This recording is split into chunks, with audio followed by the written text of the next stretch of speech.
दोस्तों, स्वागत है आपका हमारे इस चैनल सत्य शास्त्र ज्ञान पर। दोस्तों, अगर आप भी अपने जीवन में कुछ नया सीखने की चाह रखते हैं तो इस चैनल को अभी सब्सक्राइब कर लें। हमारे इस चैनल पर अध्यात्म की यात्रा और संपूर्ण शास्त्रों के ज्ञान का वर्णन मिलेगा। आज हम यह जानेंगे कि हमारे जीवन में ब्रह्मचर्य का क्या महत्व है। परमहंस योगानंद जी के अनुसार ब्रह्मचर्य कोई साधारण संकल्प नहीं है, यह आध्यात्मिक जीवन की आधारशिला है। उनके दृष्टिकोण में ब्रह्मचर्य का अर्थ केवल यौन संयम नहीं है, बल्कि यह ऊर्जा के संरक्षण और उसका उच्च आध्यात्मिक लक्ष्य की ओर पुनर्निर्देशन है। योगानंद जी कहते हैं कि जब तक जीवन शक्ति को इंद्रियों में बहने से रोका नहीं जाता, तब तक आत्म साक्षात्कार की यात्रा अधूरी रहती है। मानव शरीर सीमित ऊर्जा का केंद्र है। जब यह ऊर्जा व्यर्थ इच्छाओं, लालसाओं और क्षणिक सुखों में नष्ट होती है, तब आत्मा का सच्चा अनुभव धुंधला पड़ जाता है। ब्रह्मचर्य का पालन करके व्यक्ति इस ऊर्जा को भीतर की ओर मोड़ता है, मस्तिष्क और आत्मा की ओर। यही ऊर्जा जब जागरूकता, ध्यान और ईश्वर की अनुभूति में प्रवाहित होती है, तो साधक स्थूल से सूक्ष्म और फिर सूक्ष्म से परम की ओर बढ़ता है। यह ऊर्जा ही प्राण है और ब्रह्मचर्य उसका संतुलित और सात्विक उपयोग है। ब्रह्मचर्य सबसे श्रेष्ठ तपस्या है। इससे बढ़कर कोई दूसरा तप नहीं है। जो व्यक्ति अपने वीर्य को नष्ट नहीं होने देता, वह इस धरती पर देवता के समान है, भले ही वह मनुष्य के रूप में हो।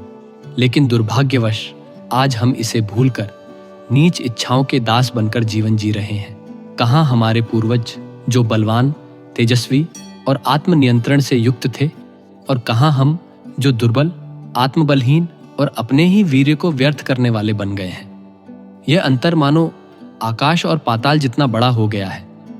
इस गहरे पतन का सबसे बड़ा कारण अगर कोई है तो वह है ब्रह्मचर्य का त्याग। परमहंस योगानंद जी इस बात पर जोर देते हैं कि बिना ब्रह्मचर्य के साधना केवल शरीर और मन का खेल बन जाती है। एक साधक चाहे जितना भी जप करे, ध्यान करे या योगाभ्यास करे, यदि उसकी ऊर्जा बार बार बाह्य आकर्षणों में नष्ट होती है, तो वह उच्च चेतना को स्थायी रूप से अनुभव नहीं कर सकता। ब्रह्मचर्य उस पुल के समान है जो साधारण मानव को दिव्यता की ओर ले जाता है। यह केवल एक नैतिक या धार्मिक संकल्प नहीं, बल्कि आत्मनियंत्रण की कला है। योगानंद जी का जीवन स्वयं इस सिद्धांत का जीवंत उदाहरण है। उन्होंने अपनी ऊर्जा को पूर्ण रूप से साधना, सेवा और ईश्वर प्राप्ति में लगाया। वे कहते हैं कि ब्रह्मचर्य का पालन केवल तपस्या नहीं, बल्कि गहन आनंद और आंतरिक शांति का मार्ग है। जब कामनाएं शांत होती हैं, तब हृदय में ईश्वर की उपस्थिति का अनुभव होता है। इसलिए उनके अनुसार ब्रह्मचर्य के बिना सब व्यर्थ है। इसका अर्थ यह है कि यदि साधक अपने जीवन की ऊर्जा को नियंत्रित नहीं करता, तो वह जीवन के असली उद्देश्य आत्मज्ञान और ईश्वर प्राप्ति से वंचित रह जाता है। ब्रह्मचर्य वह कुंजी है जो आत्मा के द्वार को खोलती है। यह केवल संयम नहीं, बल्कि शक्ति है, वह शक्ति जो मानव को ईश्वर बना सकती है। परमहंस योगानंद जी के अनुसार ब्रह्मचर्य को पुष्ट करना केवल इच्छाओं को दबाने का प्रयास नहीं है, बल्कि जीवन की गहरी समझ और एक उच्च लक्ष्य की ओर मन और प्राणों को एकाग्र करने की प्रक्रिया है। ब्रह्मचर्य तब स्वाभाविक रूप से पुष्ट होता है जब साधक का चित्त संसार के क्षणिक सुखों से हटकर परम सुख की ओर मुड़ जाता है। यह कोई जबरदस्ती की गई कठोरता नहीं है, बल्कि प्रेम और ईश्वर के प्रति तीव्र आकांक्षा से उपजा एक सहज अनुशासन है। योगानंद जी मानते थे कि ब्रह्मचर्य को पुष्ट करने के लिए मन और प्राण को सही दिशा देनी होती है। सबसे पहले साधक को यह समझना आवश्यक है कि उसकी चेतना बार बार क्यों और कैसे इंद्रिय सुखों की ओर भागती है। यह भागना केवल शारीरिक जरूरत नहीं है, बल्कि आदत और असंयमित विचारों की वजह से होता है। जब मन में वासनात्मक विचार उठते हैं, तो उनका दमन नहीं, बल्कि यानी उनका रूपांतरण करना आवश्यक होता है। इसके लिए वे ध्यान, प्राणायाम और ईश्वर से प्रेम की भक्ति को सर्वोत्तम उपाय मानते हैं। योगानंद जी की क्रिया योग की पद्धति इस रूपांतरण की कुंजी है। प्राणायाम के माध्यम से जीवन शक्ति को रीढ़ की हड्डी और मस्तिष्क में केंद्रित किया जाता है, जिससे वह निचली इंद्रियों से हटकर उच्च चेतना की ओर प्रवाहित होती है। जब साधक नियमित ध्यान करता है तो उसकी वासनाएं धीरे धीरे शांत होने लगती हैं, क्योंकि अब वह भीतर की दिव्य चेतना का स्वाद लेने लगता है। एक बार जब आत्मा की अनुभूति हो जाती है, तब संसार के सभी क्षणिक सुख तुच्छ प्रतीत होने लगते हैं। तब ब्रह्मचर्य कोई बोझ या बलिदान नहीं लगता, बल्कि यह स्वाभाविक बन जाता है। योगानंद जी कहते हैं कि ब्रह्मचर्य को पुष्ट करने के लिए मन को व्यस्त रखना भी आवश्यक है, पर ईश्वर में, सेवा में, संगीत, ध्यान, जप और प्रेरणादायक संगति में जब मन खाली होता है, तब वह इंद्रिय विषयों की ओर दौड़ता है। इसीलिए सत्संग, उच्च विचारों का अध्ययन और संतों के जीवन का चिंतन बहुत उपयोगी होता है। वे कहते हैं कि प्रेम, लेकिन बिना आसक्ति के, यह ब्रह्मचर्य की उच्च अवस्था है। जब प्रेम शुद्ध हो जाता है, तब वह केवल शरीर तक सीमित नहीं रहता, वह आत्मा की एकता में बदल जाता है। हमारा संपूर्ण पतन ब्रह्मचर्य के नाश से ही हुआ है। हमारी खुशी, सेहत, तेज, बुद्धि, ताकत, आत्मबल, आजादी और धर्म, ये सभी पूरी तरह से ब्रह्मचर्य पर ही टिके हैं। ब्रह्मचर्य हमारे शरीर के स्वस्थ रहने की नींव है। जैसे किसी इमारत की नींव टूट जाए तो पूरी इमारत गिर जाती है, वैसे ही जब हमारा वीर्य नष्ट होता है तो हमारा शरीर भी जल्दी ही कमजोर और बीमार हो जाता है। जैसे जैसे ब्रह्मचर्य खत्म होता है, वैसे वैसे हमारा स्वास्थ्य भी धीरे धीरे नष्ट हो जाता है। जो व्यक्ति वीर्य को नष्ट करता है, वह लंबे समय तक स्वस्थ नहीं रह सकता, लेकिन जो इसे संभाल कर रखता है, वह कभी अकाल मृत्यु का शिकार नहीं होता। सच कहें तो ब्रह्मचर्य ही जीवन है और वीर्यनाश ही मृत्यु। अगर ब्रह्मचर्य नहीं है तो किसी भी हालत में ना तो सुख मिल सकता है, ना सफलता। योगानंद जी इस बात पर भी जोर देते हैं कि आत्मनिरीक्षण आवश्यक है।